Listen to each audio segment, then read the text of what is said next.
Thanks for having me here tonight, everybody, and I'm excited to share this story about a gift from my grandmother just to get us started. So when we're talking about trying after failing, I had a bunch of fails happen all at once my senior year of college. I literally failed student teaching. My high school sweetheart and I broke up less than a month later, and my dad got diagnosed with dementia, all within a couple month period. And all I wanted was hugs, right, as you would imagine. And what I got was this great gift from my grandmother that she didn't intend to be so impactful. And so I unwrap it, I open it up, and it's this black box. And I turn it over, and it's embossed with more balls than most. All right, there's a few different meanings to that. I say to Granny May, I said, "What is this?" And she said, "Just open it." So I open it up, and it's a set of 3 leather professional juggling balls. I had had dozens of opportunities to learn how to juggle before then, and just hadn't. This got me excited. This was kind of fun. I started to juggle, and then I noticed there's a booklet with this kit as well. And most booklets that come with juggling kits are Juggling for Dummies or Juggling 101, right? This one was a little bit different. It was titled A Short Course in Life Enhancement, Volume 2, okay? So, having this definitive volume of life enhancement in front of me, I learned how to juggle quickly after that. So some examples that we've likely all done before where we've been able to show some patience, some persistence, and some purposeful practice. My guess is most of us, if not all of us, have learned how to ride a bike. Maybe we haven't done it in a while, but we've done it at some point. I've got a 14-and-a-half-year-old who's learning how to drive right now. And so that's brought me back to my driving and learning experience. And there's a lot of patience that happens when you are helping somebody who's 14 drive for the first time. Tonight's theme with the soup. Soup is literally practice in patience and purposeful practice. You add a little bit of seasoning or a little bit of salt or another ingredient to make it taste like you want it to be. And so I love that's connected to tonight's theme. I just failed mine, by the way, last week, so. Okay, yes. You failed your soup and It's better now, right? Well, I didn't bring it tonight. Okay. Because of that. You're still but working. Maybe I'll try again. You're still working on it, right? It's not quite right yet, right? Yet. We have to throw that Yes. yet in. Perfect. And then learning how to juggle, which we'll get to do. So that first step of juggling, and with this group and this event, I'm going to recommend that when you do this, you step away from your table and your soup and take a couple steps back. But I'm going to show you what that first step looks like. We're just going to take one ball, and this one ball is our foundation.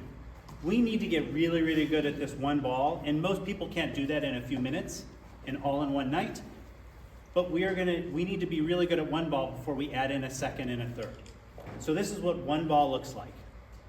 We start with our non-dominant hand. That's usually the best way to start. Some people feel more comfortable with their dominant hand. That'll be my left hand to start. And our goal is to throw that ball and have it crest just over our forehead, and then we catch it with our other hand. I say put it back in your other hand and start over. Once you get really good with that one throw, then you can start with the other one and go the other way. Throw, catch. We say that out loud. Throw, catch. Throw, catch. Everybody got that? All right, stand up. I'm going to give you 30 seconds to try one. Take a step away from your table. Make sure your soup's away. 30 seconds. And so we need to set goals, right? They need to be stepwise and scaffolded. That's why I love the analogy of riding a bike or driving a car. If we take riding a bike, riding a kid's bike with training wheels is like juggling with one ball. That's our foundation. That gets us up and going. When we are ready, we take those training wheels off or we add a second ball. And we get better and better. And then when we're really good at that kid's bike without the training wheels, we try to graduate to a larger bike. That's like juggling 3 balls. I want you to think about that. That is our scaffold. That is our steps to get to that success. There are also variables, and so each ball that you add is a variable. There are, you get a phone call, you are eating soup. Those are all variables. we need to manage. And then we also need to take a step back when needed. Quick story about me riding my bike as a 7-year-old. I lived on this short, flat, dead-end street with about 10 houses. I was the second youngest kid on my street, so I always wanted to do what the other kids were doing. And that meant riding my bike before I was ready to ride my bike. I sped through training wheels, and then taking the training wheels off and riding my little bike. And then I tried my parents' bike. And as you can imagine, I get up on this bike. It is too big for me. I can't even get on the seat. And so I'm just kind of riding back and forth, pedaling back and forth. And I slowly veer off the side of the road. And I don't crash into the mailbox. I just kind of fall, and the metal mailbox, catches my side right here. Takes a little chunk out, rips my favorite shirt.